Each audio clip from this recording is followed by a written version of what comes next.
বন্ধুরা, আজ দুপুরে কি বানিয়েছি সেটা শেয়ার করছি। নিচ্ছি স্যালাড, সঙ্গে এক টুকরো লেবু আর ভাতটা নিয়েছি। এখন উচ্ছে ভাজাটা নিচ্ছি।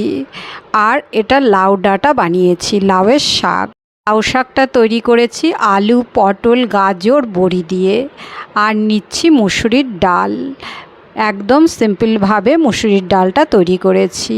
বানিয়েছি কই মাছ, আলু দিয়ে কই মাছের ঝোল করেছি।